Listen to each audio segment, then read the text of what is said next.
Hunt Companion. Oh, This here, is let me close my door here. this is our second virtual Hunt Companion. Getting too used to this. Yeah, dude, it's nice. This one's coming in a little bit easier from a service standpoint, though. That's right. That's right. And, That and helps. it's for a good reason because we've drawn some blood, or you have, anyways. Yeah, only on myself once or twice, which is pretty good. Yeah. Well, let's get into it. You shot your first bull elk last night in Kentucky. I did, man, and it's it was a heck of a trip. So, I know we'll probably go into a full discussion on a podcast at some point here, but I came down. Well, I should back up. Just if anybody hasn't listened to it, the tag that I have was essentially what's called a landowner cooperative tag. So essentially, it was an auction, as the best way to look at it, but it allows me to hunt any of the elk seasons: archery, gun, bull, gun, cow, whatever I want. But I'm married to a wildlife management area, so it's open to the public. So anybody that draws for that unit can hunt it as well. And it's about 31,000 acres is the one I was hunting through several counties and actually two different units. But I'll probably save a lot of the struggles with that, because I don't want to sound like I'm not grateful, because I am, but it definitely came with way more challenges than I initially thought, because of the way that the properties lay out. And again, even if I had a specific unit tag for archery, I could bounce all of these public lands like Daniel Boone National Forest and all of these things. And I can't. Like, I'm stuck on these properties, and I say stuck loosely because obviously I was successful, but it had a lot of challenges with it. But so I got here Sunday afternoon, and so whatever day that was, I forget, 21st or 22nd, and immediately went out that evening to a spot I had scouted in early September. And I put a camera up, and it's the only place that I've gotten elk on camera. I had three cameras out. Probably this bull in hindsight too. Did you look back? It's not. It's not? No, that's what's crazy about it. That bull that I had on camera, I had two bulls on camera there. One was a 2-year-old, whatever, 4x3 or something. And then I got one set of pictures. I think it was September 10th, maybe. It was a 6x7, and that's right. And yours is 6x5, right? Correct. Key characteristic was that it has like a non-typical point on the left. So like as it comes up to that whale tail or whatever, it's got a non-typical there. So and we'll talk about it in hindsight. I thought that was who it was, but so those are the only pictures. And I should say this: I haven't gotten a picture of an elk on that camera since like last Thursday. I got one cow on camera. I haven't got a picture of a bull on that camera in 2 weeks. And it's just on a trail, right? Just on like an old four-wheeler trail. It's like overgrown grass. But there have been, it's where I also have seen the most people on four-wheelers just driving through. Oh, really? Oh yeah, a lot of them. And I think just people riding. Like, I don't think they were guides or hunters necessarily. Maybe they were, but like just people riding. So essentially this piece is like, it's a little over 100 acres. So if you think about the dynamic of what I'm trying to do, and this is where it kind of ties back to the tag thing, is like, I'm limited to 100 acres. There's public all around me, thousands and thousands of acres of public. But the reason I picked this spot is because there's what's called an RA, or a regulated area, to the south of me. And that RA is a privately owned property. This one's owned by a company called Kentucky River Properties. They own thousands and thousands and thousands of acres over eastern Kentucky. And this RA essentially only, I think, I'm not positive, but I'm pretty sure it only allows a few tags a year to hunt it. So anybody that gets drawn in the Kentucky elk gets picked for archery, either sex, bull firearm week 1, bull firearm week 2, 2 cow seasons, and that in a youth season. And so from those, you then can pick either a unit or what's called a regulated area, which regulated areas are known as like the best elk hunting areas, right? They're managed for those. And so with that, there's usually a couple tags. So we talked about me taking Emily's Uncle John out 2 years ago.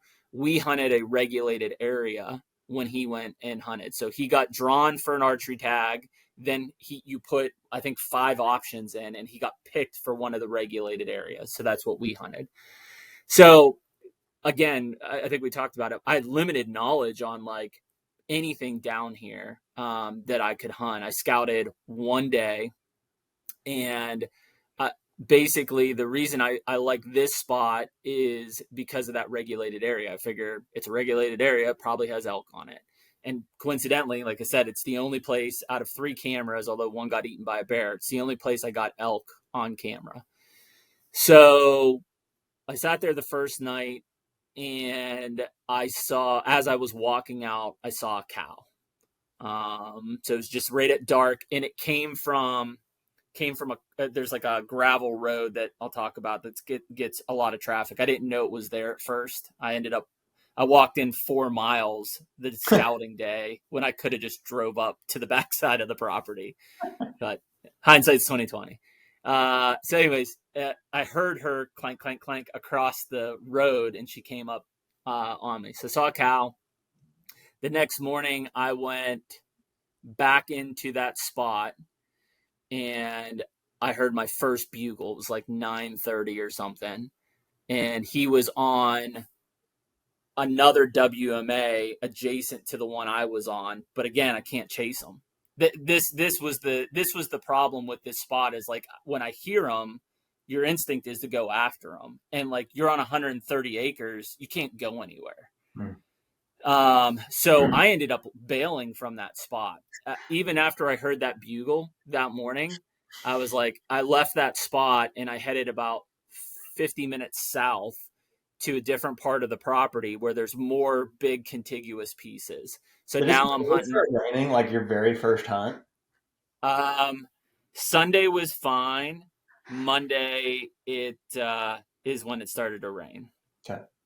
And so you at least got 1 or 2 hunts in before it started raining.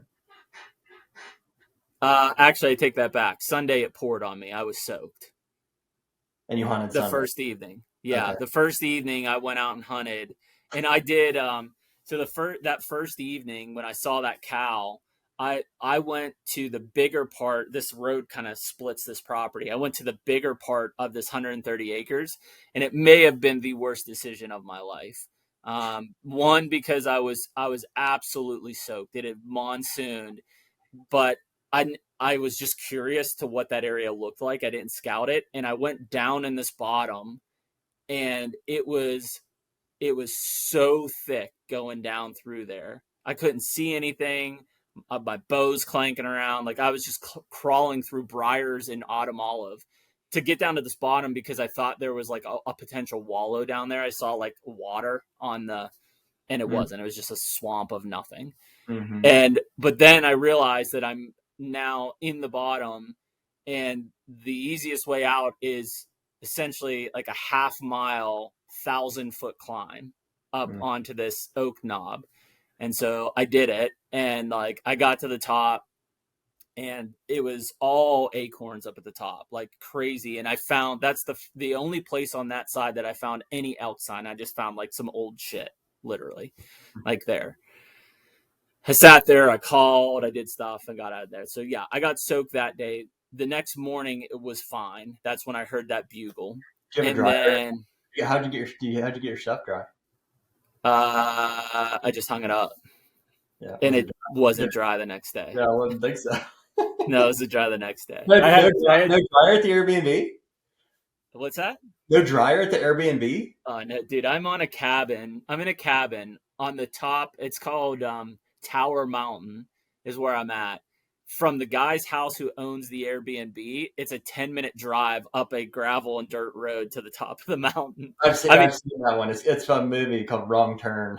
yeah. Like here's the owners. There you go. There you go. That's They their kids. haunted. That's their Yeah, kids. they haunted me 3 or 4 times since I've been here, but we're cool now. Make me breakfast. Wow. So, anyways, so yeah, that I guess that day I decided I was like, man, I need more room. Like it's again, and we've talked about this before. Like I'm not an elk hunter. Like I don't know what I'm doing. But I was like, I just need to go find more sign. I'm just not seeing anything that's telling me that I'm in a good spot.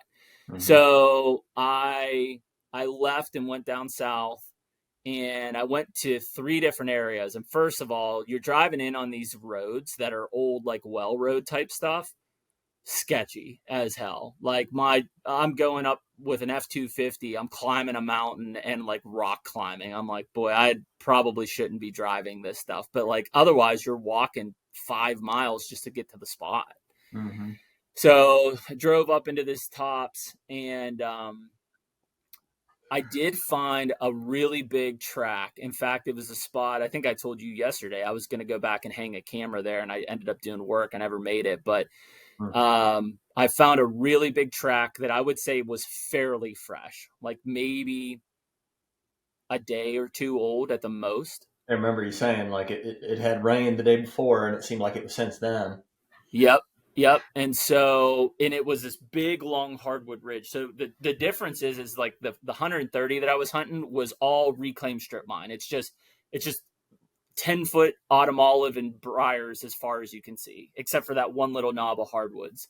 The big stuff that I just went to had those strip fields, but it also had giant hardwood ridges. And so basically there were these big ridges that would point out towards the highway down below. And I talked to a guy, and he was like, hey, don't overlook those big ridges like that, especially in acorn years. Those elk just sit out on the edge of the ridge, and then they just feed off of them, and then they'll go down in the hollers down below to get cool if they need to. So there were three main ridges, and they're each like 1.5 miles plus long. So I'm like, I'm just going to still hunt these ridges. So I found a big track. Found some scat, found some old tracks, but so I'm like, hey, there's elk here. I get to the end, and it's like, I think it's noon. Cause I went straight there from my morning hunt, and I found this like big flat rock. It was cool. I don't know if I posted a picture or not, but it's just this big flat rock. It kind of looks Pennsylvania like, and I've got my legs hanging off. I'm just eating my salami sandwich and stuff. And all of a sudden, there's a giant holler right next to me. I hear, I was like, what the hell?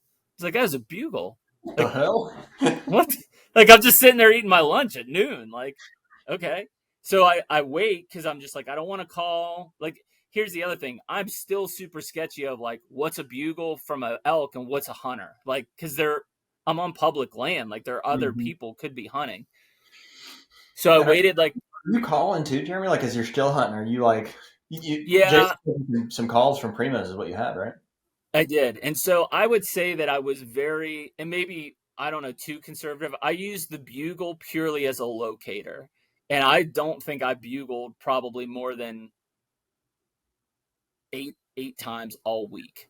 Mm-hmm. Like, I don't know, like elk people could tell me differently. Like maybe that's not enough. I don't know. But I also just I'm trying not to draw attention. Like if I'm here a bugle, I'm going after it if I can. So I didn't want to just be bugling up and down the ridge and like 5 hunters come in on me. Yeah. So I did a lot of cow mewing, like just as I would still hunt down there, thinking if they were on the ridges, if I could hear a cow call back or something like that, then I knew I was close. So I did end up, when I heard that bugle, I got and repositioned on a different rock.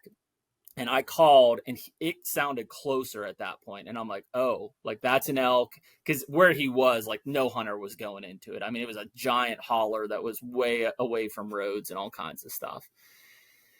And so I repositioned, waited like 20 minutes. And this is where, like, I don't know, as like a novice elk hunter, like, should I have kept bugling at him? Like, or so I cow called a couple times, no response, nothing happened.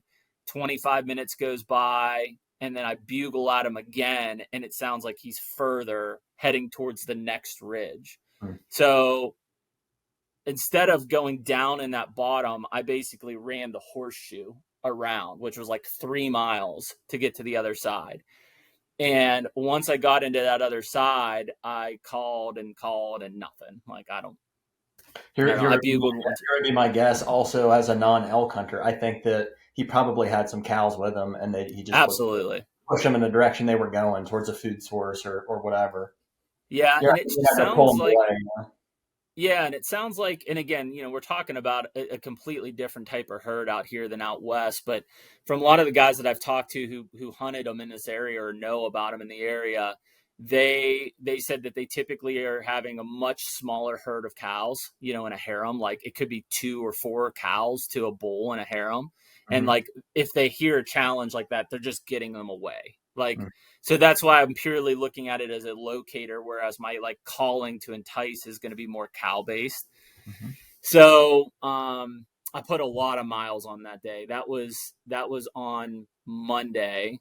I think I did 15 miles on Monday, and, I hunted there the whole night. I ended up staying out on that ridge thinking that I would hear him again. I never heard him. Nothing. So I left there. I came back out the next morning, and it poured on me, just absolutely monsooned. I went straight to the ridge where I ended the night before, bugled, cow called, nothing. Like, just, I didn't hear anything that whole morning. It was just complete turd, essentially. This was yesterday morning. This was, no, 2 mornings ago. This would have been Tuesday morning. Morning. Yeah, today's Thursday. My bad. Yeah, Tuesday morning. So then Tuesday evening, I'm like, well, I'm gonna go back to the 130. There are elk there, right? So, like, at least I'll see what happens. So I went back out. I had a cow come in on me at like 20 yards, and then I want to say it was 5:30 or 6 o'clock. I heard a bugle on the RA, the regulated area, but it was close to where I was. Like, not, I mean, it was still a few 100 yards, 500 yards, but he was close to the line. He was like paralleling the property I can hunt. So I ended up getting down from, I was in the spot. Eventually I killed this elk.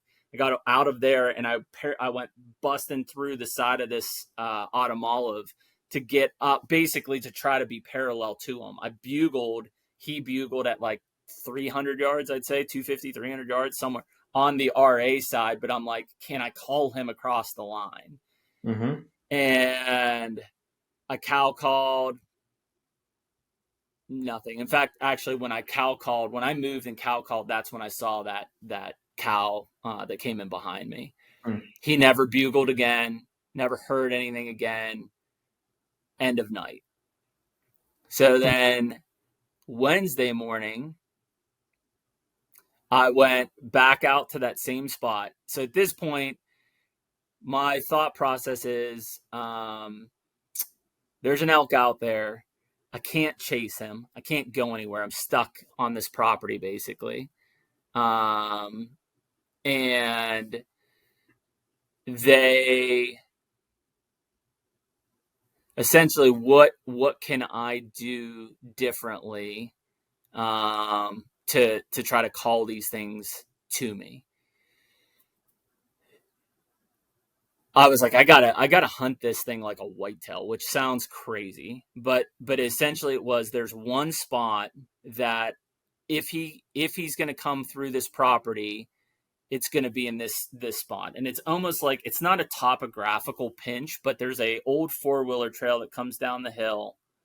There's a real thick wall of autumn olive and a kind of an open field. I saw a really nice 8-point there a few nights before that, feeding in that field. and then it pinches down into autumn olive that then leads out to the regulated area. And I was like, a couple mornings before I heard him on that public, I was like, he moves up onto this top ridge. If I can get him on that top ridge, I can call him down to me. But I'm like, I just got to sit this spot. Like, it's just what I've got to do. So I sat there in the morning, and it rained like crazy. Of course. I remember, and then I was hitting you up about like, you need to do work. Yeah. I was calling you just meeting in the afternoon. I was like, hey, if you can. Yeah, so it was just pouring, and it was miserable. And I didn't hear anything. I didn't see anything. And as I was walking, I went and looked. You were set. How were you set up on that? Like, it was just sitting at the base of a tree, or? I was at the base of there was like a chestnut tree or something, that they had planted in a reclamation spot. So I'm just in that tree looking out. Trail is here, and that little field is here, and this is kind of just like a wall of thicket in front of me. And I basically can shoot 60 yards out to here, where the trail comes down. It's like 40, 42 ish. And then those are my shots. I can shoot behind me too into the field, but the problem with these fields is like when I saw that 8-point the other night, all I see is antlers. Like, they're 5 foot tall fields. Like, you can't see anything on these things. So anyways, I'm looking at that stuff. And planning the wind? I mean, were you trying to set up on a side of that? Yeah, absolutely. Yeah, everything that I had was it was basically south up until this point. So I sat there in the morning, didn't see anything, but I went and looked, and where that trail comes down, there were fresh bull tracks there. And then I found an autumn olive and stuff that he had ripped up. So sometime in the night before, he had been there. Because I was in that area the evening before, and those weren't there. Yeah. So I'm like, that's exciting. It's as fresh as I'm gonna see from a sign standpoint. Yeah. So essentially, I back out. I leave that morning because I went and did work and stuff, and I was soaked anyways to the bone. Came back, and the weather actually cleared out. It was supposed to rain, and it cleared out. So it was like partly sunny, I would say, which is about the best conditions I've had. I knew that would come. It's easy for me to say, like, not in your, soaking wet underwear situation, but I'm like, it's gonna clear up, you know what I mean? And they're gonna do something here at some point. So I was waiting for that to happen. Yeah.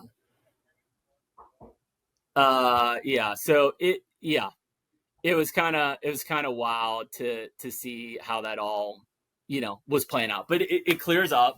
So, and I was here late. I was doing work. I think I left here at like 4 o'clock. It's about a half-hour drive over there. Again, winding roads and climbing mountains and stuff.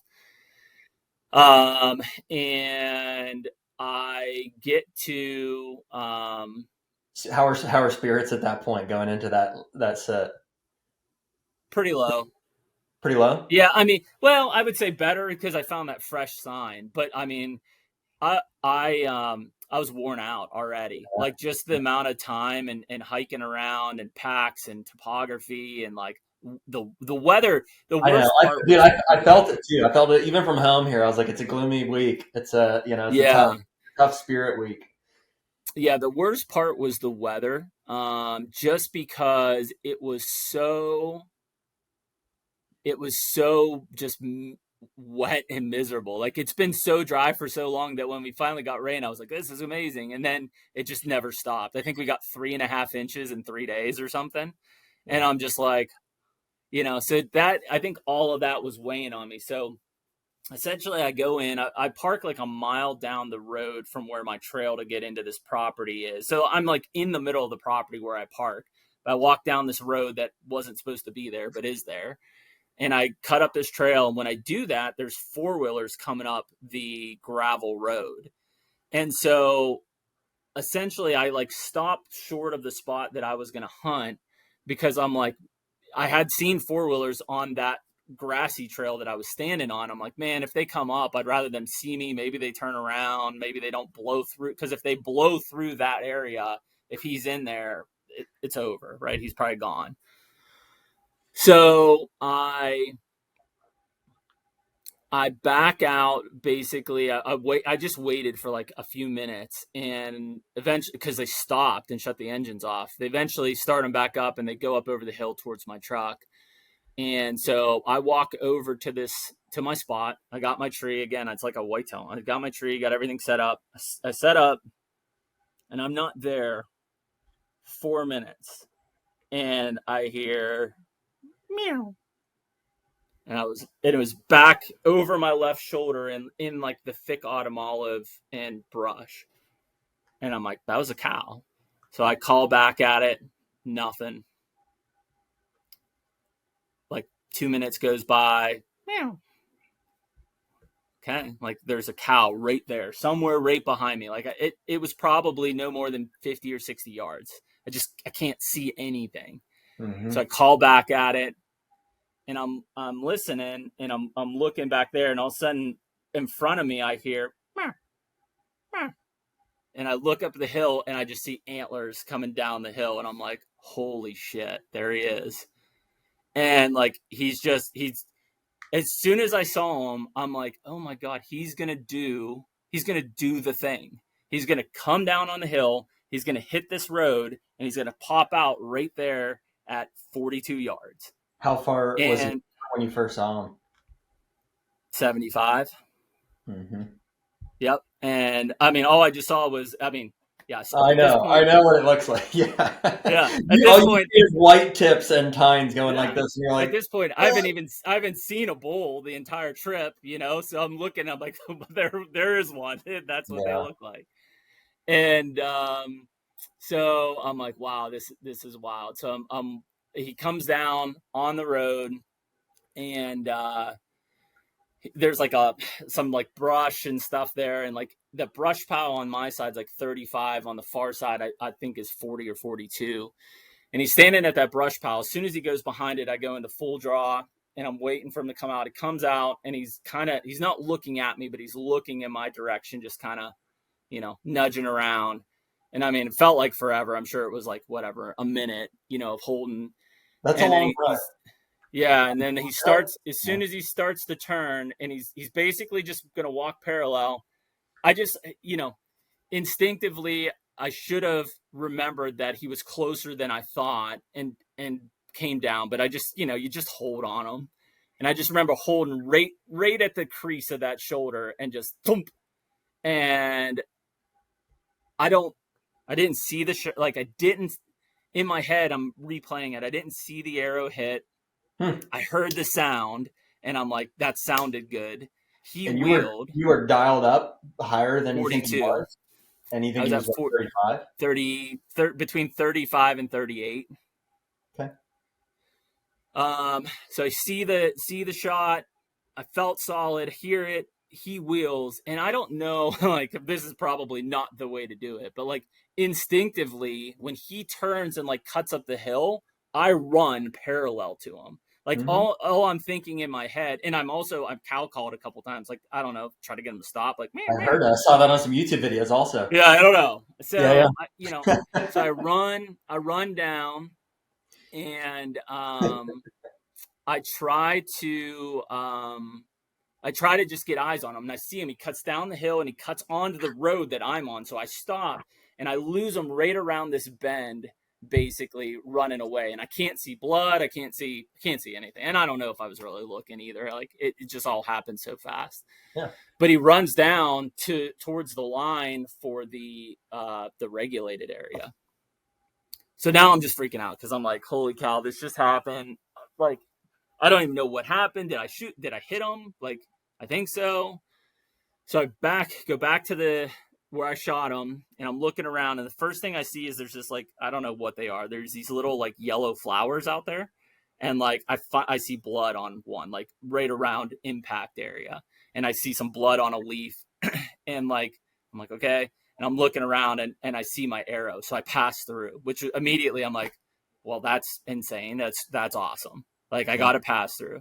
And I pick up the arrow, and it's bright red blood. It's got bubbles in it. Like, I'm like, holy cow! Like this is happening. I think I called M and the kids. I called my dad, and then I think right before I called you, I realized I was like, he's either on the line or he went into that regulated area. Mm-hmm. So I called my buddy who's a game warden back up by my cabin, and I said, hey man, here's the situation. Like I need, like, who's a warden I should call around here? Like I got to figure out like what the policy is for me to even like look. And so he connects me with a warden, a sergeant. I talk to him. That sergeant's in a different unit. He connects me with a warden and another sergeant in this unit. And I had a good conversation with both of them, except they said that the owner doesn't have to let me go look, which was like a blow. I'm like, well, what do you mean? Like he's there. I guess I don't know where that policy is. Like, I don't know what that policy is in Ohio or Pennsylvania, like for like having to let people go look or do something. I don't think you're required to in a lot of states. I don't think in Ohio, Illinois, I think if you don't have permission, you can't go. Yeah. So maybe in some states there's like if you can see it across the line type of a thing, but yeah, state to state. So he basically, he was like, I don't know. So that was from the warden, and then he said, hey, let my sergeant, talk to him and see what can happen. So he said, did he say it like he doesn't have to, or you told me like he has not let people in the past? He has not let people in the past. I don't know if it's the manager or whoever for the property, but he has not let people in the past go on for it.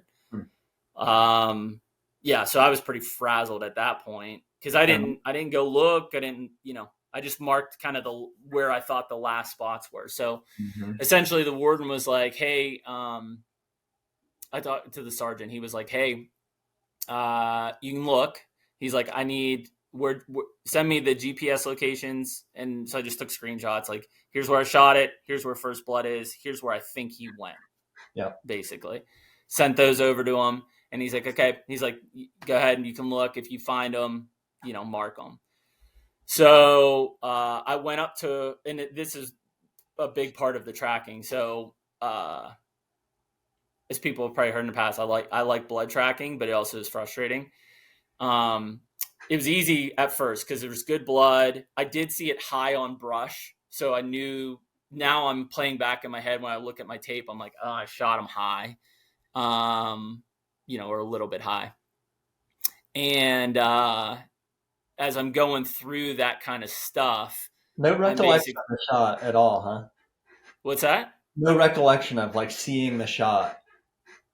No, which is kind of weird. You're not shooting those lighted knocks, huh? No. You don't like them, yeah. I don't like them. Yeah. I knew I was solid on them, and the sound was good. It was a classic pop. So like I got to pass through, and as I'm looking at my arrow, like I'm confident about all of that. So you're feeling like you got a good shot. Like you remember looking through the peep sight, like that happened, and you anchored. Yeah, all that happened. Yeah. Plenty of time for that. Okay. Yeah, and seeing the blood up, even though it was up high, it was bright red blood, like in quite a bit of it. I'm like, yeah, he's hurt. So I keep following, and he freaking where I thought he dove down approximately is where he went into this property. And he starts going into I'm talking like the gnarliest briars and autumn olives. And I guess at this point, you and I had talked, and I was like, he was like, well, you would have heard him crash. And I was like, I didn't, unless like in the time I was like running still to see him and disappearing, like that's where he went down. And I just in the commotion didn't hear it. And I'm in that stuff, and I'm like, I'm looking because I'm finding enough blood and stuff that I'm like, where's he at? I'm even like smelling, like I should smell him. Like, where is he? Right. And like, I'm going and going and going. And I'm like, okay, like this is way farther than, like, I think I'm like 300 plus yards in, 400 plus yards in.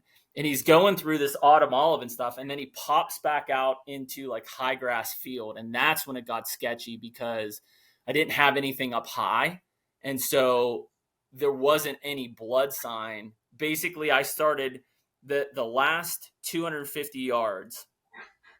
Had it not been because it was so wet and I could see his tracks because it's such a heavy animal running through that field, I was going 10 to 12 feet in between finding, I'm talking pinpricks of blood. Like, I'd look and I'm like, is that blood? Is that? No. Wait, yes, there's blood. And I'm in the direction. I mean, so the track job took over an hour and a half. But an hour and a half, it would have taken me 3 hours. So.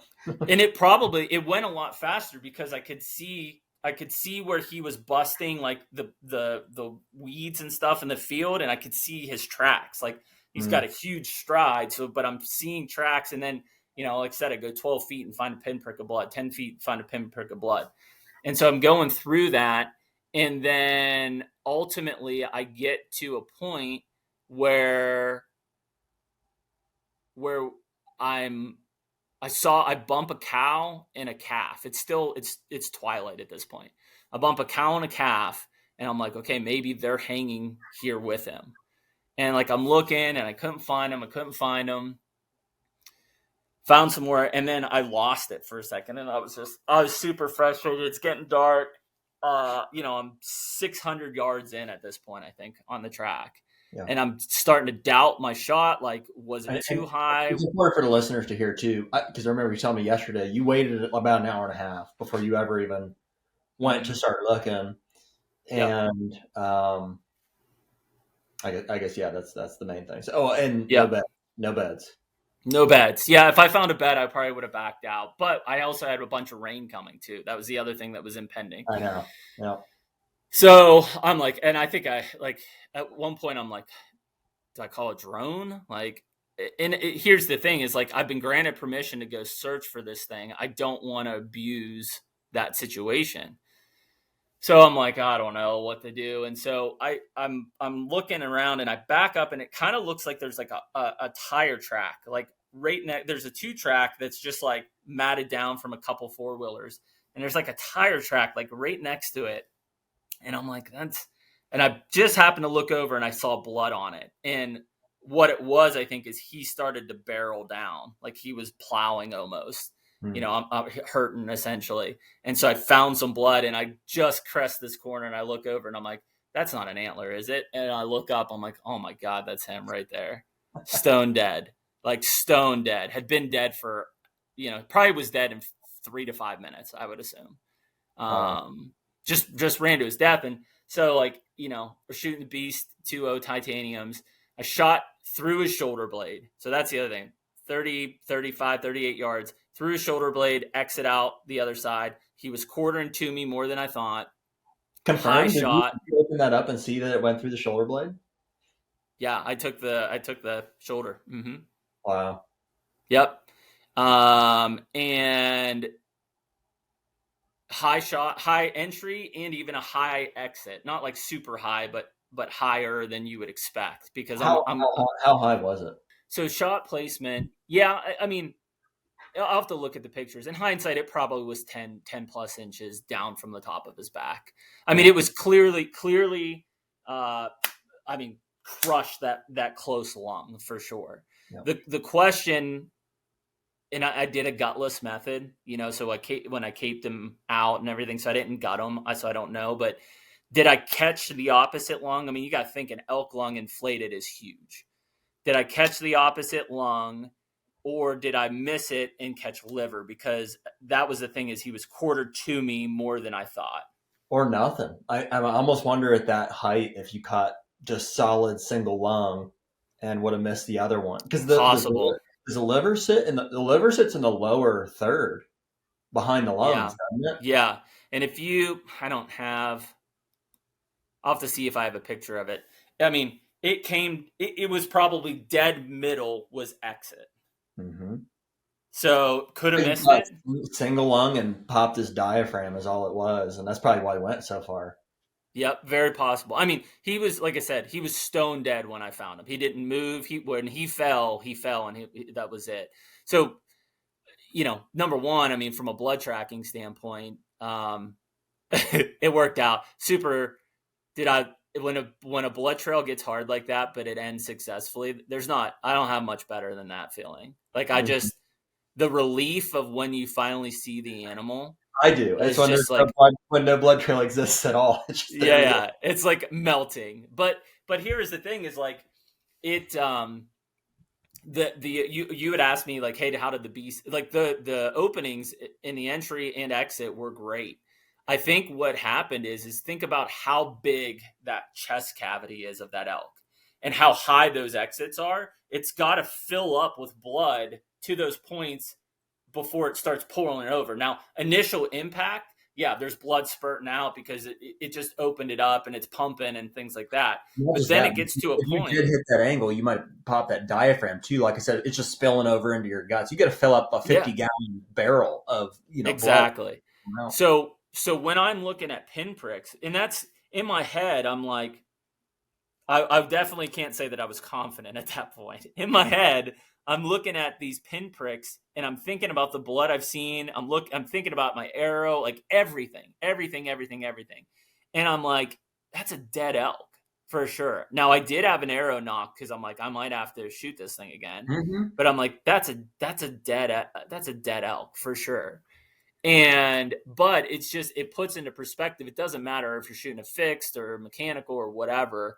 If you make a number one single lung shot, you best hit that thing right, because it's gonna take time. Like you said, an hour and a half. By the time I found him, it was 2.5 hours later. I think he expired very quickly, but you never know. And so giving time was extremely important in that case. In fact, probably just the talk through. And I should say this too. So I talked to 4 different wardens for Kentucky Fish and Wildlife.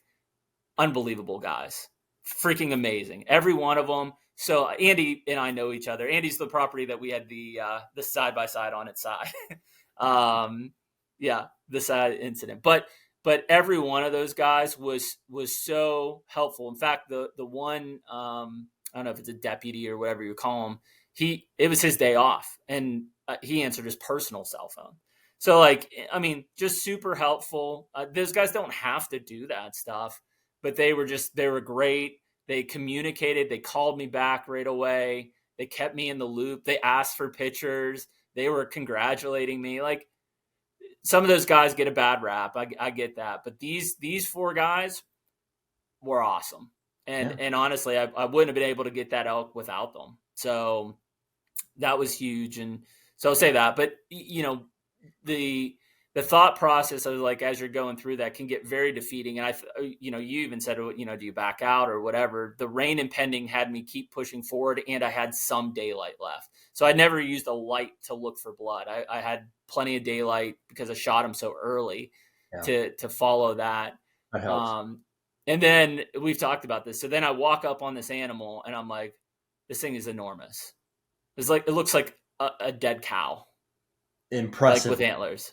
Yeah. Unbelievably big. Immediately, I'm like, this is an 800 to 1,000 pound animal. Like, I tried telling you, man. I was like, I don't think you understand how big these things are. Like, absolutely monster. And I'm like, holy cow. And then, the crazy, and even right now, like, dude, I haven't really even like played with the antlers, like with a deer like that.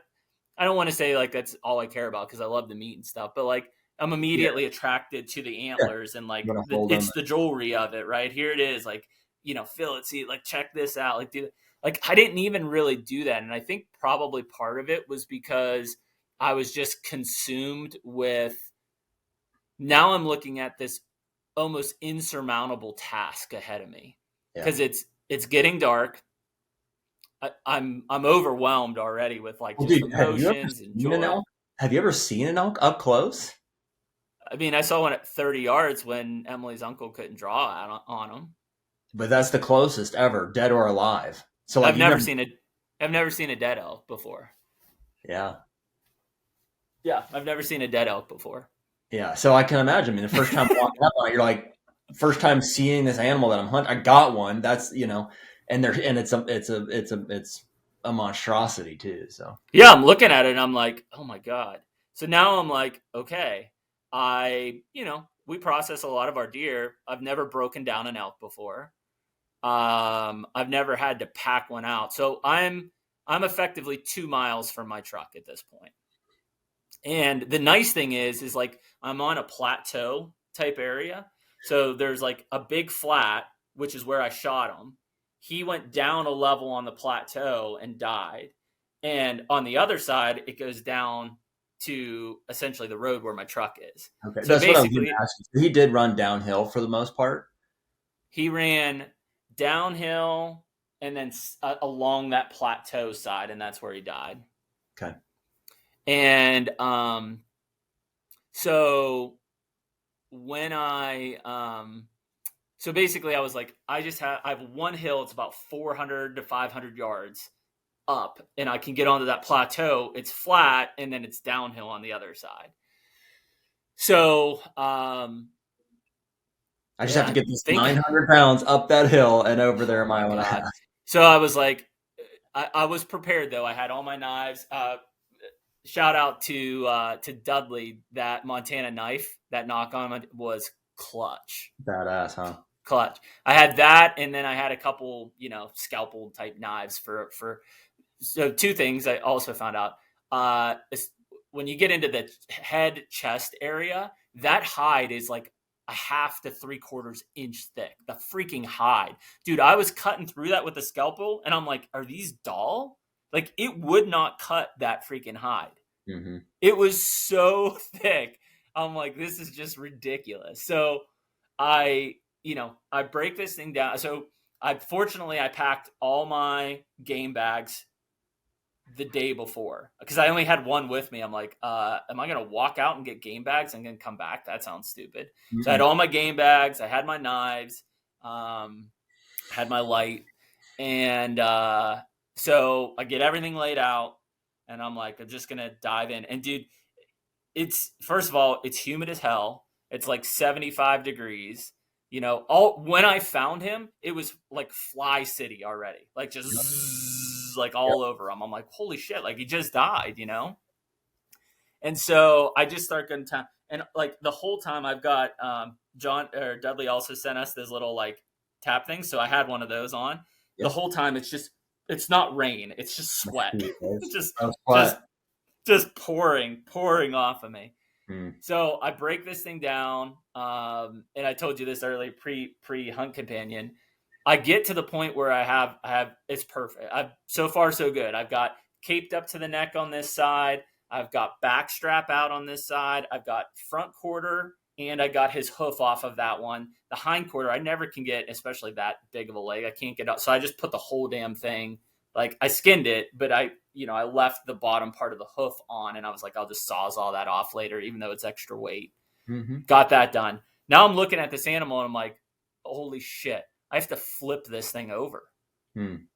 Like, I'm like, how do with that back strap and those quarters, can I flip this thing? Did you do anything with like trying to separate the rear quarters? Like, or you just tore right into caping them out? I caped them out, and then I just pulled quarters up and cut each quarter off like that. So like he was on his side, and I just opened it up. I skinned everything off that side, like flapped it all down, mount hide up, and then I just lift like the front leg or back leg, and I just cut that big quarter right off. I'm trying to honestly remember. I've never done a shoulder mount on an elk, so I don't know. How did you like tube them out like you would normally a whitetail, like cut up the sleeves, and then all the way up that you pulled it up? I rolled it up, and then I cut the whole way up his back to the base of his neck. You did. Yeah. Okay. So like where the mane is. Hopefully Trav can fix it because it's probably not the greatest cut. I think that's right. I think that's how you would do it. Yep. So cut right up to there, and then I just would peel it up, on him. So I peeled this side first, cut those quarters off. I did flip him, and whether it was luck or not, so I also cut, did my half moon cut on the neck right there, which dude, his neck was just like toad. Cut that half moon, when I flipped him, his antlers got caught and it popped his neck. Like, And I oh, was hey, like, oh, hey, that'll work. I'm chiropractor. meant to do that. Yeah. So I got him flipped over. So essentially at that point, trying to think so now his legs are up in the air. So I'm pulling everything instead of working from his back down, I'm working from his legs to the back at that point. So pull all that down, cut each of those quarters off, put those in game bags, cut the back strap out, put that in a game bag. I packed those out with me the first time. Then I worked on the head, and the head took a while because I had to get the rest of the cape up to his neck. And then I don't know how heavy it is, 100, 120 pounds, like trying to get that head and those antlers and getting that to pop to crack that thing. I'm not Jared Prussia. Like my arms were not working. Like I'm just sitting there like with all of my weight trying to like snap his neck. And finally it just went, and I got it cut off. Bagged that. I put the cape in a game bag and pulled it up over, like I hooked it to his like whatever his G1s, kind of pulled it up over just so that all of the exposed hide was in a game bag from a fly standpoint. Mm-hmm. So I've got them broken out at that point. I get all my stuff. I have the back straps, hike out 2 miles. I get my truck, and now I move my truck about half mile closer because I'm not worried about, I don't park my truck there because I think elk could cross there and they might get spooked. So I move my truck a half a mile closer. I've got an Eberly stock carry. People probably saw it on Instagram. I was carrying Carter around in it. And then I have a Rambo Bikes game cart that goes on the back of your bike. No bike, just the game cart. But I don't know, the wheels, for anybody that's looking for a game cart, it's the best one I've ever found. The wheels, everything's just so smooth on it, and it's super lightweight. It's aluminum, so I don't know. It's just super lightweight. So I pull that in. That's what I'm calling you. I hike basically, now it's like 1.5 miles and change. Back up in, I get down there, and this is where I don't know if like how I did it was right or not. Essentially, I put the head and hide on my back, antlers down, because I had to go through so much thick stuff. If the antlers were up, I would have been just caught and everything. Mm-hmm. I put all 4 quarters on the game cart, and I brought 2 ratchet straps that they did the job and just kind of hold them in there. It's a big game cart. Like you can hold 4 elk quarters on it. Yeah. Yeah. I mean, I could haul out a whole buck on it for sure. Like, just a buck. But then I'm like, well, shit, I can't pull it because the antlers are in the way. So I have to like push it like a shopping cart. So now I've got that elk on my back and I'm pushing this. And yeah, I don't know. I'm not sure what would have been a better way or faster way if there was Did you one. have put the head on top of the quarters and just pulled everything out on the cart? I don't think so, man. That thing weighed a ton. Like I would assume, like if the tires could squat, they were squatting. Because I would assume there was probably, when you're thinking two hindquarters and 2 front shoulders, you're probably talking 200 plus pounds easily on that game cart. I don't think it could have handled. Plus, with the way the antlers would have been, it would have been like getting caught and like in the tires and everything. So yeah. I'm just pushing it like a shopping buggy and like out of this bottom, and I'm just, I go 50 yards, and really it's hard to even imagine pushing something like that. I can't like quite. It actually worked really well from a push standpoint. The problem is like that much weight on my back while pushing that. Dude, I was so winded. And I mean, like I said, I'm training for a 100-miler in 2 weeks. Like I'm in really good shape. My quads, my lungs were like fire. And so like, it was probably, I want to say 400 or 500 yards from the place that he died to the base of the one hill I've got to go up to get to a flat. And so I pack the head up with my Eberly stock, get to the top, drop it, come back down. And at that point, it's too heavy to push and it's too heavy to pull like behind me up that hill.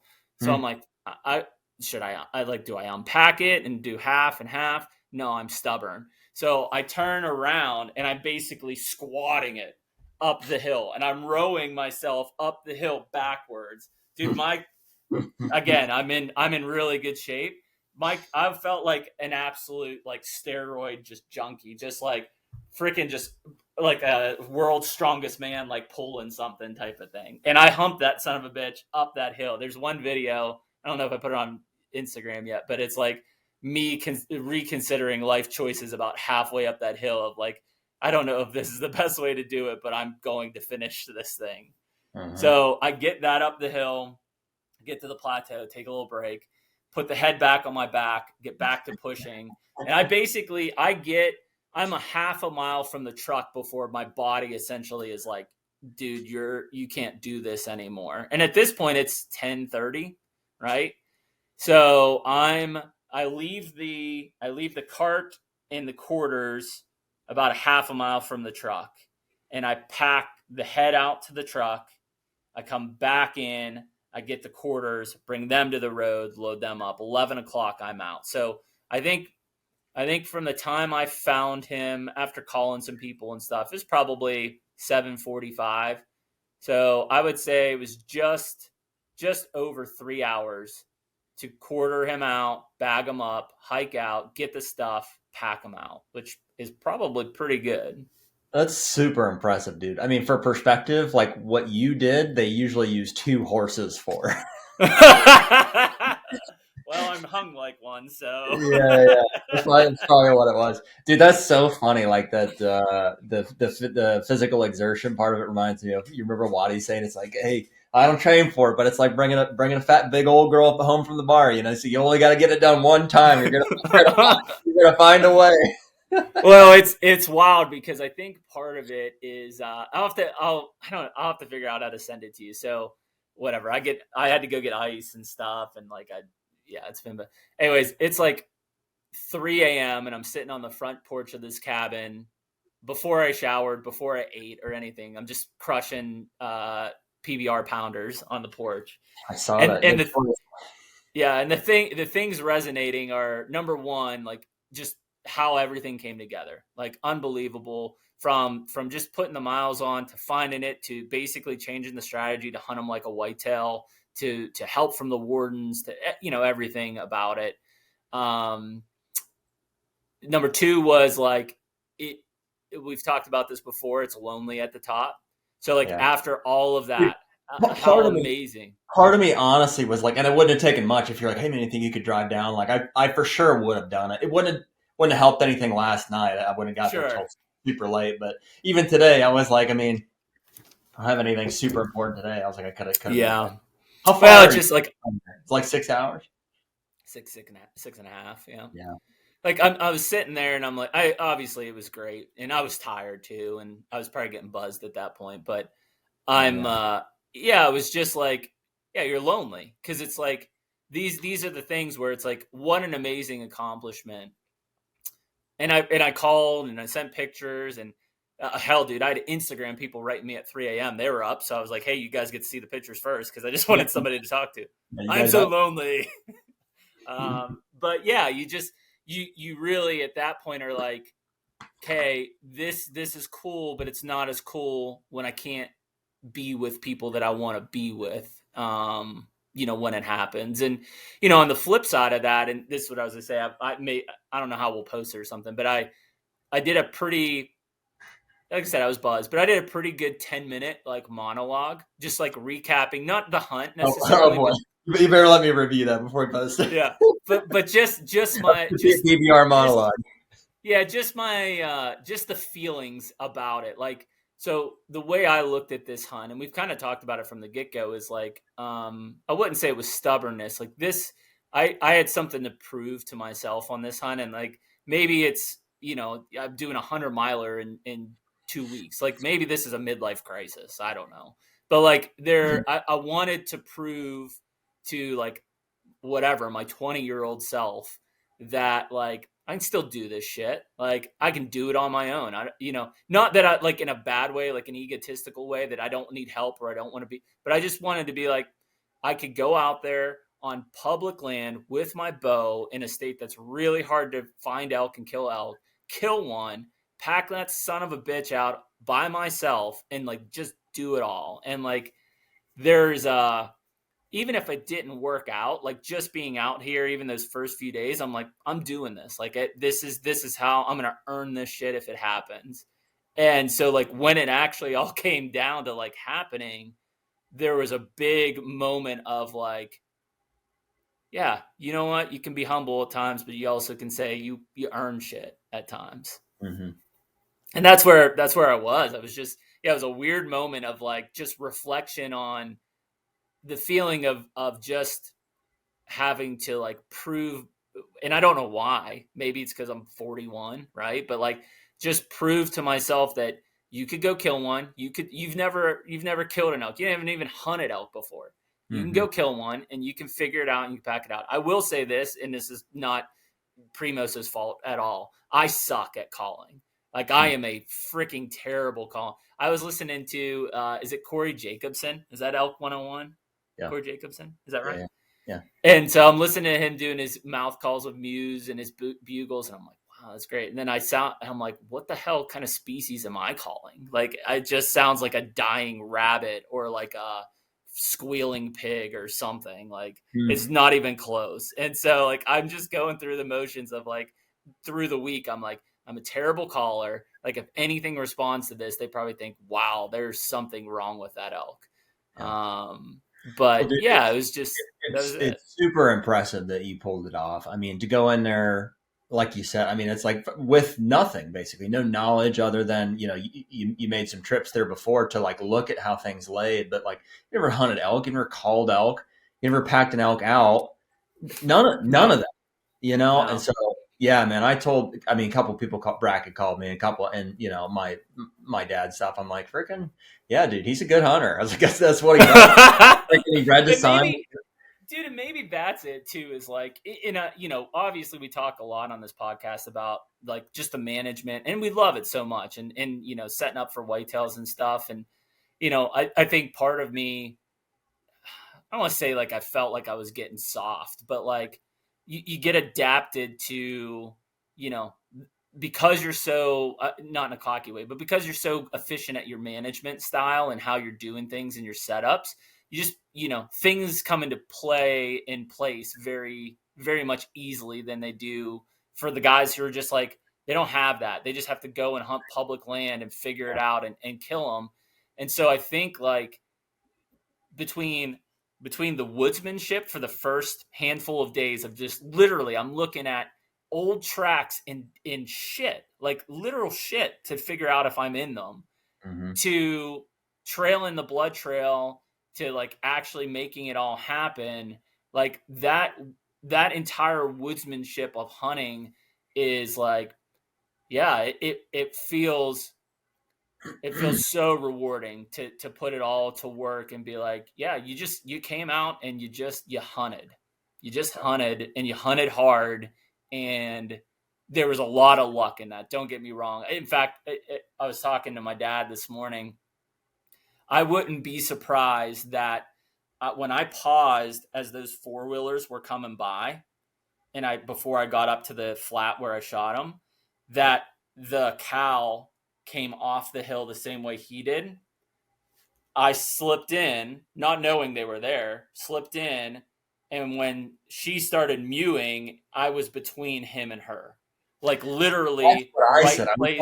I was like, I don't know how you found yourself between a bull and a cow, but that's about as perfect of a situation as Right place, right time. Like if those four-wheelers didn't come up, I may have came up and she would have been there and they spooked, right? Like just, and I don't know, right? I don't know that for sure, but right place of right time that I snuck in there, they were through, he's lagging behind. Now, the question is, like I said, it's not the bull that I had on camera. Was he not the herd bull? Thus he wasn't bugling. Thus he, did his little like mew essentially. And he was satelliting.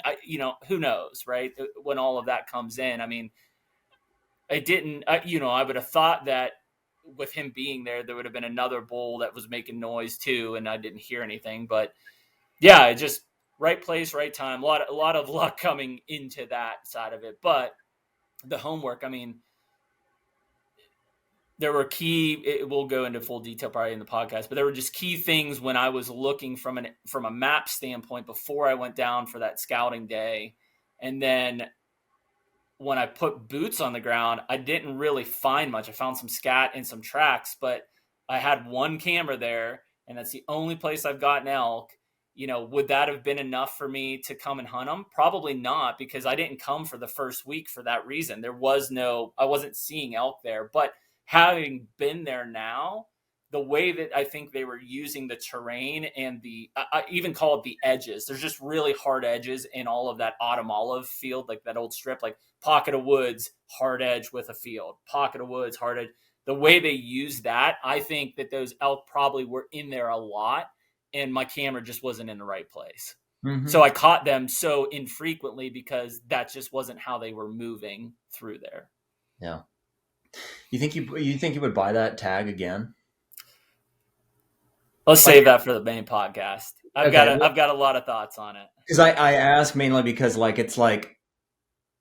yes, it's super impressive, and you pulled probably the one elk out of that 130 acre property that was on there and stuff. But also, it seems like there's a luck component that's going to be really tough to duplicate. It's like, do you just you escaped unscathed with your first bull elk? It's like, okay, yeah.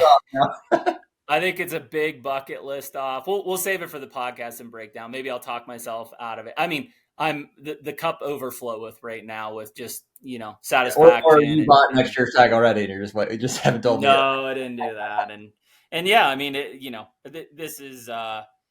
I think we've talked about it before. I mean, like it was an auction tag. Like I paid, not a lot of money, but a lot of money. Like it just depends on who you're talking to. Like I'm not paying, 10 grand or 20 grand for these things like you might with like a governor's tag or something. But, the downfall of it is you're on public land that anybody else with a drawn tag. There was 37 other archers that were drawn for that zone. So they could have all been on that property if they wanted to. And their benefit is they could go to the other open public lands. I can't. I was trapped. So yeah, I think there's some key advantages in that you can get a tag in a state that's hard to draw. I mean, as a non-resident in Kentucky, like I forget what it was, 1 in 1,000 chances or 1 in 700 chances, something like that. Mm-hmm. I will say this, and I'll look at more stuff when we go to the podcast, but in 2011 and 12, it was like a 70 or 75% success rate for archery bull. Wow. Like insane. At that time, though, all of this stuff was just reclaimed grasslands from strip mining. If you look at the graph, it's done this. Straight off the cliff. We're at 32 or 33% success rate now. And most people will say, well, that's because all the elk are gone. They're dead or whatever. And very possible. Like I know EHD affects elk. Who knows how much that's played into it. I'm sure there's poaching and stuff that happens. It's backwoods, Eastern Kentucky. But keep in mind, they're still killing over 100 bulls a year in Kentucky. It's a lot of elk that they're still killing. But I think it's because here we are sitting 14, 15 years later, and the habitat is matured to 10 to 12 foot autumn olive, and you just can't see them. And you can't move. I mean, navigating, dude, my hand is not as bad, but like my legs look like a cheese grater went through them because of how briary and stuff it is. Like most hunters are just not beating that brush. And even if you do, especially with archery, like what are you going to do? Jump them and try to shoot them? Like you're not going to see them. Those cows were probably right there behind me. I couldn't see anything. So as that all matured, I'm not saying that there aren't less elk than there were, because there could be. But the habitat has changed so much that I think that you just don't see them. I mean, I ran into a pile of energy guys on all of these properties because that's what it is. It's like energy property. Mm-hmm. And every one of them are like, man, I wouldn't be hunting here. There aren't no elk. Like every one of them. And not in a way of like, I don't want you here type of thing. Like in a very open, like we haven't seen any elk in years up here. Like, Wow. and it's because you can't, it's not that they're not there. You just can't see them. Like, they're just not visible anymore. So somebody asked me, like, did I think that the elk populations were low on every place that I went? I don't know. Like, what's low? Like, I mean, if you've got 3 bulls on 1,000 acres, is that low or is that high? I don't know. But I think that the biggest thing is that the weather was trash, and that suppressed the bugling a lot. I'm guessing, like, if tomorrow was 52 degrees and sunny, Yeah. it'd be ripping. It just was rainy and nasty most of the time, and they just don't want to deal with that. I think it's pretty funny you got it done in 3 days too. 2 of which were torrential downpours. Wild, man. Yeah, just wild. So just super happy with it. I mean, again, I wouldn't have been disappointed. I would have been exhausted knowing all of the effort I gave if I hunted through Sunday or Monday, which was the plan originally. The real turmoil would have been Saturday. Like, if that didn't happen last night and I just kept having the same kind of luck, I've been real tempted to take the 308 out on Saturday and Sunday, just because I'm like, if I see one, I really want to get a shot off on it. Sure. But I also was like I'm just a bow hunting freak. That's what we love to do, to get those animals up close. It's just like, I've never killed an elk. I've never hunted an elk, and I paid money for the tag. I mean, just as important as that set of antlers in my truck is, like, I've got 3 coolers of meat out here that I'm like insanely stoked about to have. I've got back straps that like barely fit on a shelf in the fridge right now. Like, so I'm excited about that aspect. And that's probably what Emily's most excited about, is because, like, we're out of deer meat. There is no more deer meat. And now I've got 200 pounds of elk meat coming home. But yeah, I mean, I don't know. I'll have my thoughts put together better next week when we do our recap pod for this and the Ohio opener. But cool. Yeah, it was really tough. You've got to be. In fact, I've got there's a youth hunter coming down, a 9-year-old, on Saturday. He and his dad are hunting this unit, and I'm going to call him here in a second. I said, "Hey, where are you hunting?" He's like, "Oh, we're just going to go pop a blind out and a couple."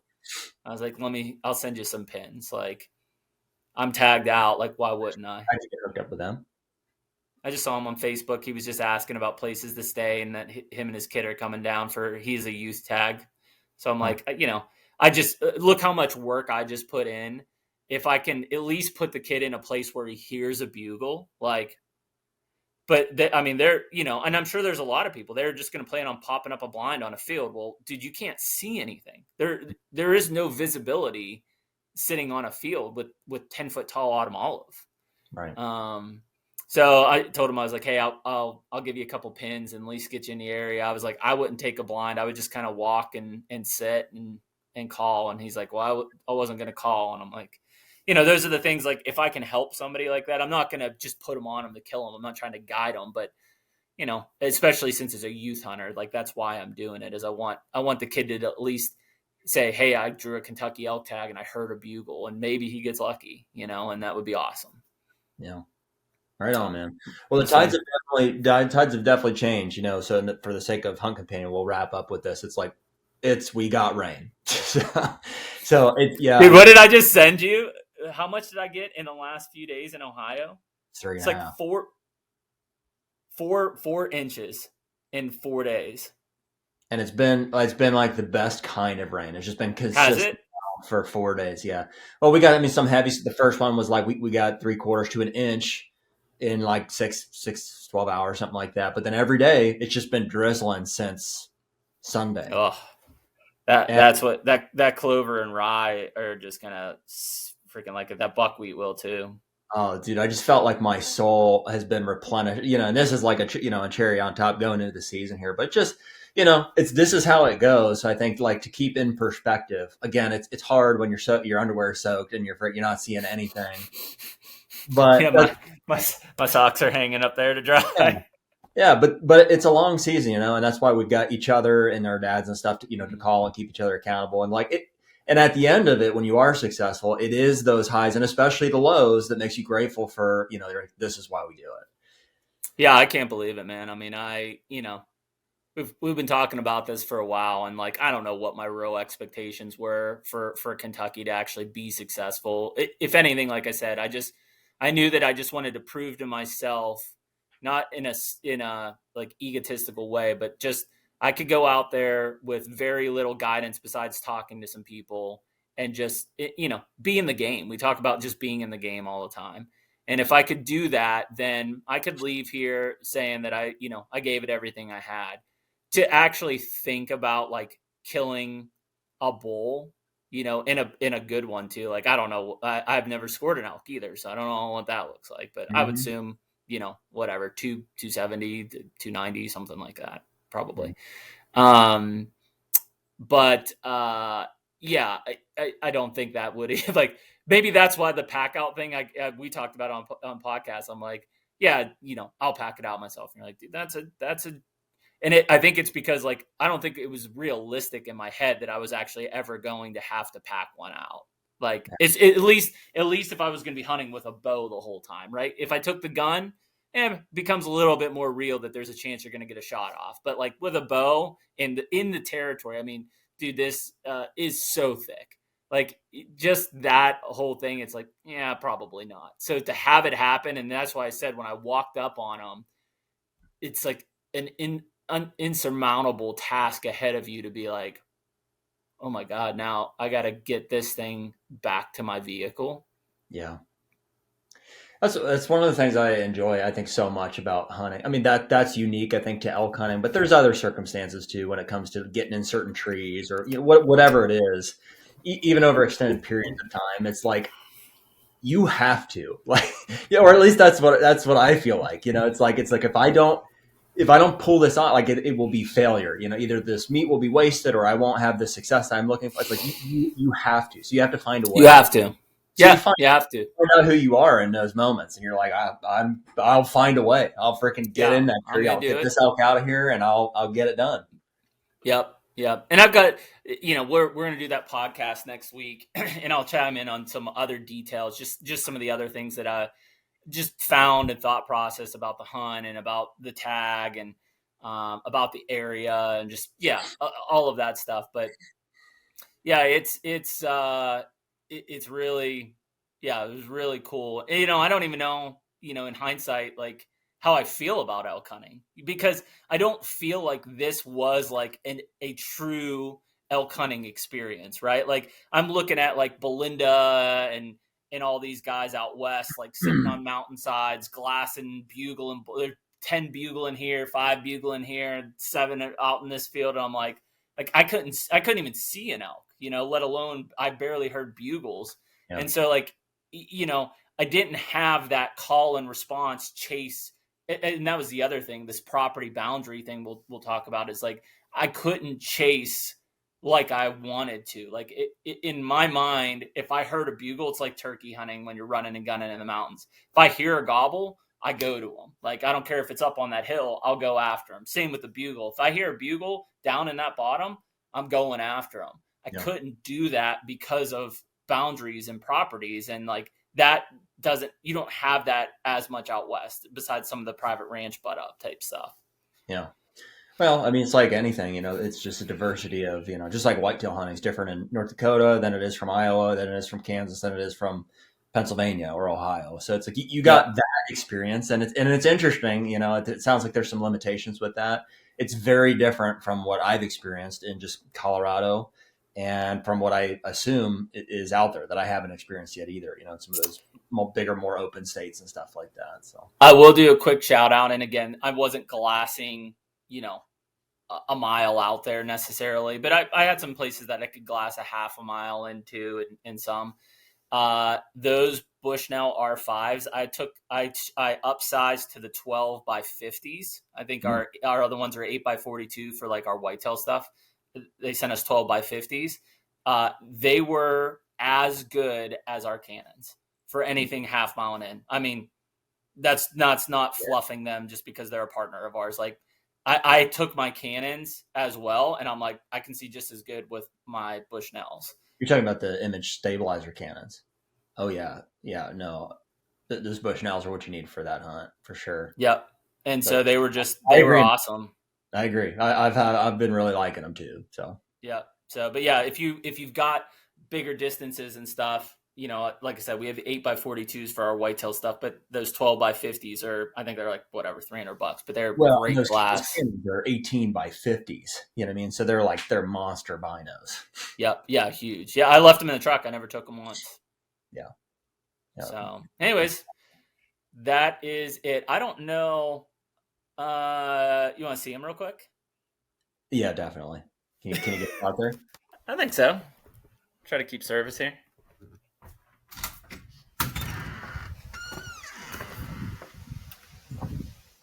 Still got service? That's anybody can go stay there, huh? Carl's Mountain Ranch. Airbnb. Yeah, Carl's Mountain. Check Hey, it look at this out. place. They got a little pond. That might be a prison there. I'm not real sure. Here's Yeah, all my yeah. meat. So I've got this. It was down, but I'm just trying to get some airflow through here. And I've got packs of ice there. These are all full of meat. They're iced down. Yeah. Check them out. There he is. Heck yeah, man. Got Very some cool. flies on them right now. Pull them out any further? Or? Yeah. Yeah, I'm gonna work on them here anyways. You're going to get them taped out the rest of the way today? Yep. Does that work? Can you see them there? Heck yeah. Yeah. That's awesome. Big old noggin. Big old noggin on them. Get my ivories out of there. Yeah, just cool, real dark antlered. Wow. But yeah, 5x6. Yeah, Pretty freaking awesome. Lot bigger than my first bull. My first one was like, I've shot whitetails bigger than it, you know? Dude, you know what's crazy is, let me just think about this. I've never killed a whitetail with a bow in Kentucky. Oh, wow.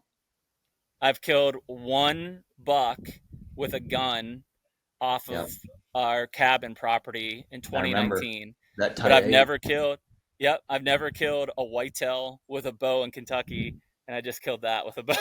But you can kill an elk. Only took you 3 days. How freaking nuts is that, man? That's crazy.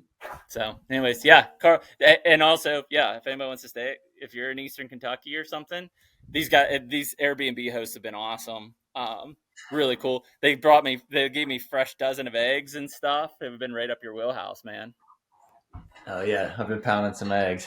I've been doing my last little bit of October carb loading here for season. So, So yeah, that's the gist of it, man. I'm gonna get to work. I'm gonna debone all the meat so I can get it packed in better with ice. I'm gonna wrap it in big garbage bags so it doesn't get waterlogged, and pack that in ice, and I'll butcher it at home. I'm gonna get him all caped out. I got to pull teeth for the department. In fact, they just called me while we were on this podcast. So just make sure to pull teeth for them and turn all that aging information in, and then they'll do like a deer age or whatever you want to call it. Cool. And they'll send me the age. I did think it was also, we were talking about the drop in harvest success and stuff.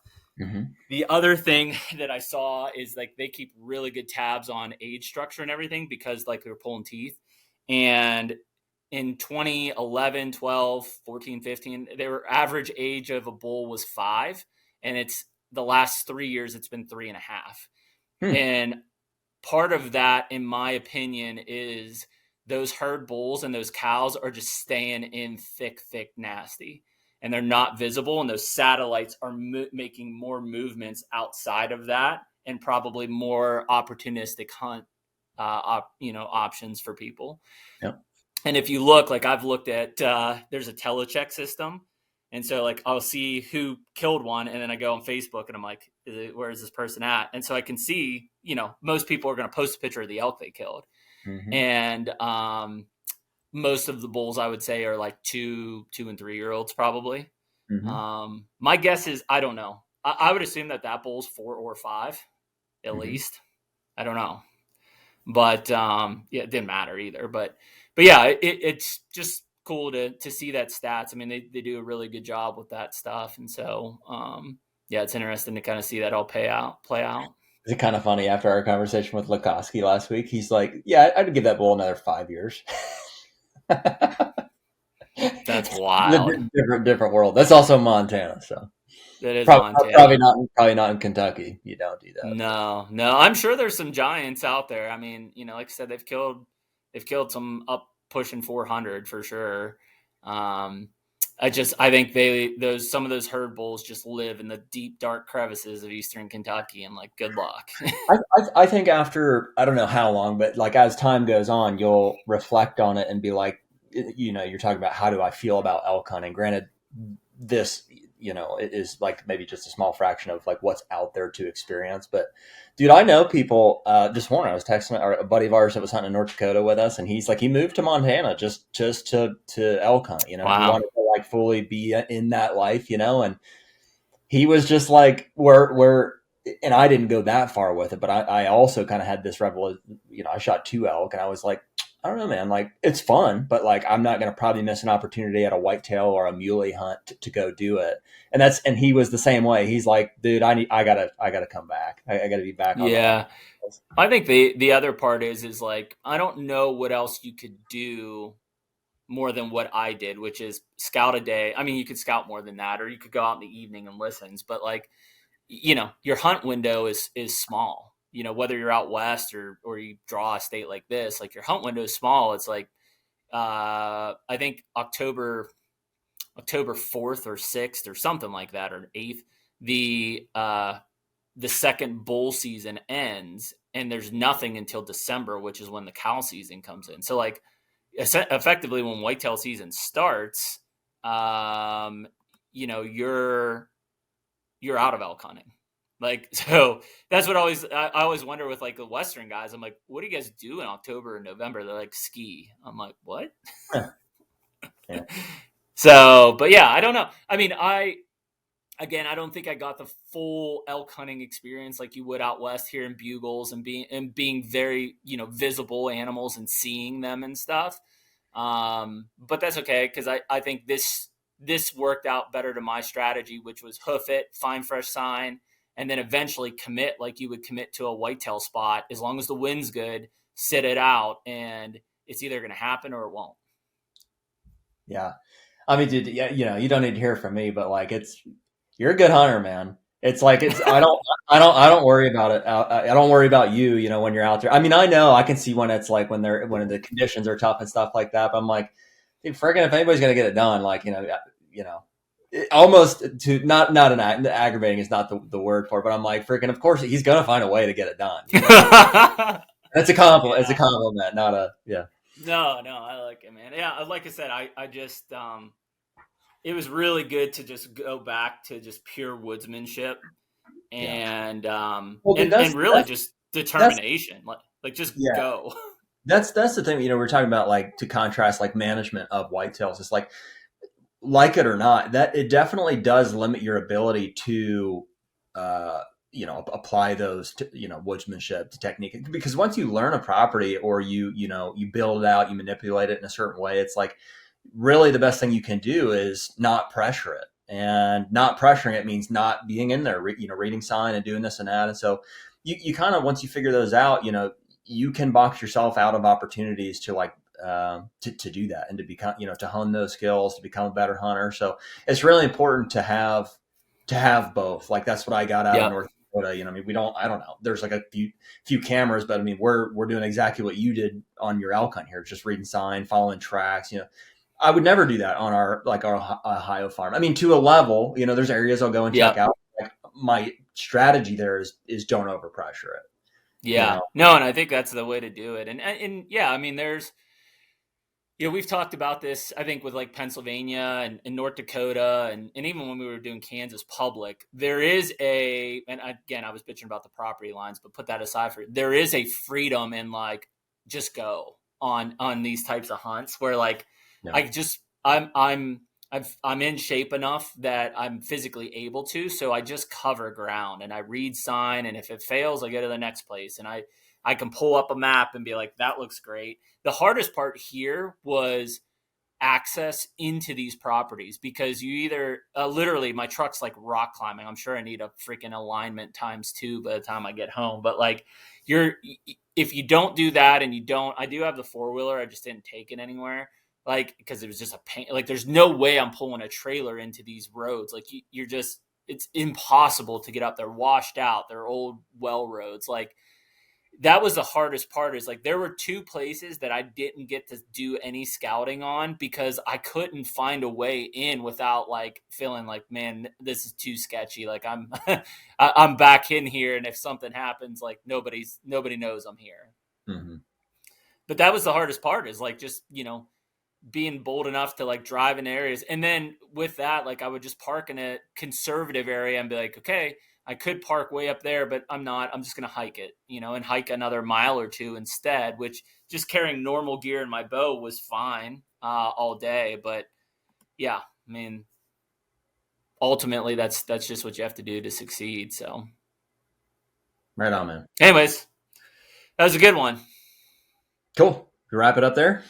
Yep, I think that's good. Obviously, hopefully by now you draw blood in Ohio. We'll find out, By the time this drops, yeah, it could. Yep, and then we're going to do a podcast. Honestly, and this will, I guess, timing on this is whatever, but like shaping up pretty good. I mean, this rain's going to clear out here and stuff. Oh, yeah. And I don't think a play for that 4-year-old, this opening weekend here.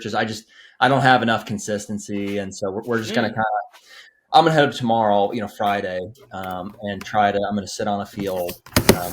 I think some are coming out, and just I have some good north wind options for, there'll be 4 of us up there for opening weekend. So it's also my sister's baby shower. So there's the ladies at the house there and stuff. And so I've really been in a good state of mind here. You killing this elk, definitely helps too, but I just want to enjoy this weekend here. I'm not too worked up about anything happening or not happening. So it's just, we'll just see how it goes. Yeah. Never know, man. At any moment, flip of a button, it could happen and change like that. So, but we're gonna do a podcast to like really dive in on the elk hunt and your Ohio opening weekend. If you're listening to this on Sunday, on Tuesday we're gonna record it, and it will air on Thursday. Right? I think we're gonna record next Thursday. Right? No, Tuesday. It has to air on Thursday. Okay, then yes, I guess so. Yeah.